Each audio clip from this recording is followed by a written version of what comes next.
This is lesson 1.8, elementary algebra, subsets of the real numbers, and this is going to be video A. There'll be a couple of them over this section. And the first thing I want to go over is a couple definitions. The first one is the word set. A set is a collection of objects or things. So if I've got a collection of numbers, and let's say I put my collection of numbers from 1 to 5, I put them in a set symbol there, which looks really bad. Let's try to make a prettier one here. It looks like this. Now, when I was a kid, I just made them like that. But trying to make them prettier here. Alright, so that's a collection of stuff. Each number or each item that I have in this collection is called an element or a member. So if I'm asking what the elements are in this set, you would say 1, 2, 3, 4, 5. Or if I say give me one element, you would just give me one of those members. You would just say 4. That would be an element. Alright, so if I'm going to say that 3 is an element of this set, let's call this set, let's give it a name instead of just a set. It needs to have some personality. So we're going to call it A. If we are trying to say that the number 3 is an element of set A, we have a sign that looks kind of like this. Looks kind of like an E. 3 is an element of A. That means 3 is an element of set A. Alright, so set A may be a subset of B if,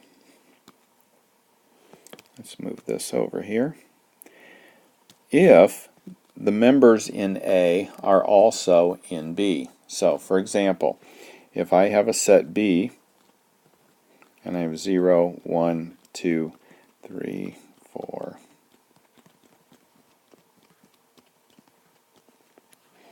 Alright, so I've got a subset B. When I say A, or I have a set B, when I say that A is a subset of B, I'm saying that all the elements in A are also in B. I have more elements in B than I do in A, but at least all the ones here are also in there. So I write that as A, and it's kind of a funny looking C there, is a subset of B. That means everything in A is also in B. Alright, so when I have a list of numbers, let's say I have A equals 1, 2, 3, and then I put ... that means that we're going to continue counting in that method all the way into infinity. It could be that I have a set that goes like this.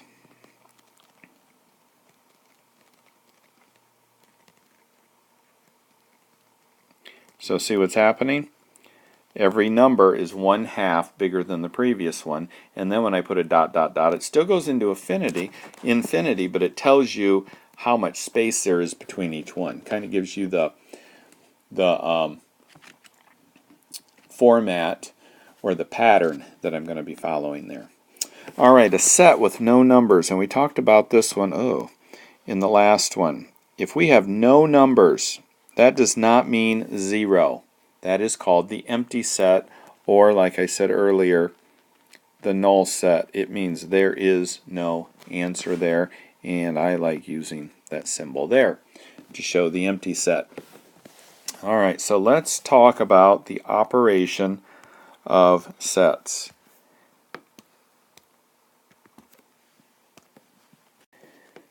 Let's say that I have a set A, and the numbers in there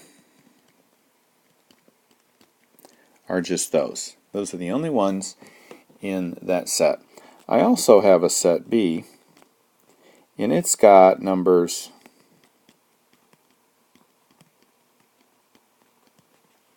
like that. Alright, first thing we're going to talk about is the union of these two sets, U-N-I-O-N, union of two sets.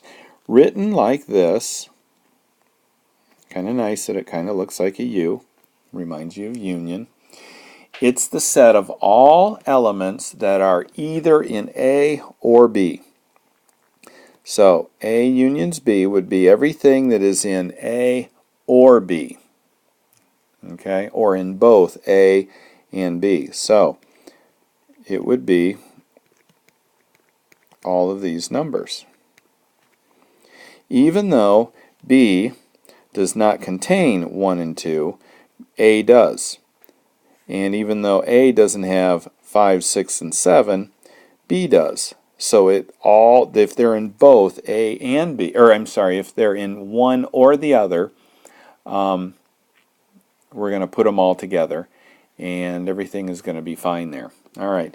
The way you use it doing a Venn diagram is what it's called, is if you have A and you have B, your numbers are going to be everything here and everything here. All right, so that's called the union. If we're talking about what is called intersection, we're talking about only the numbers that both A and B share.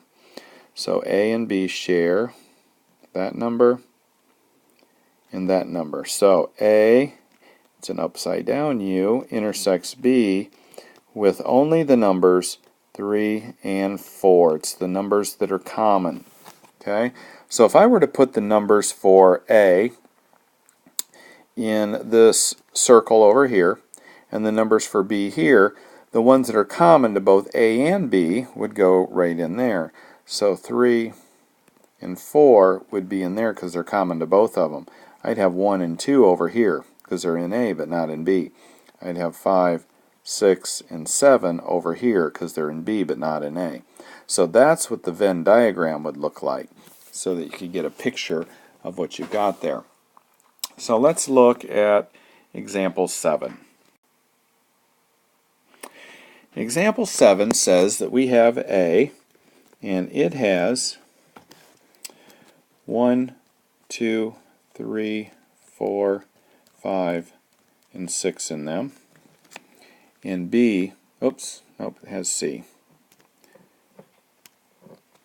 C has, and I'll tell you what this means in just a minute.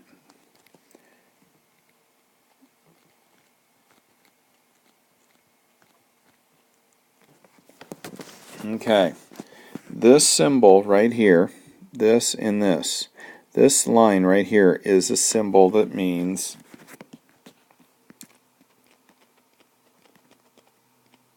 such that. So this says the set of X such that X is an element of A and X is a number bigger than or equal to 4. So that's what we're looking for. We're looking for a number that's an element of A, over here's my set A, where X is not only an element of A, it could be 1, 2, 3, 4, 5, 6, but it also has to be a number that is either equal to 4 or greater than 4. X is greater than or equal to 4. So my possible numbers are these. They're in A, and they're numbers that are bigger than or equal to 4. Okay? Example A says, which of the following numbers are not counting numbers? Counting numbers are numbers that you can just count. 1, 2, 3, 4, 5, 6, 7, 8, 9. Does not mean that you have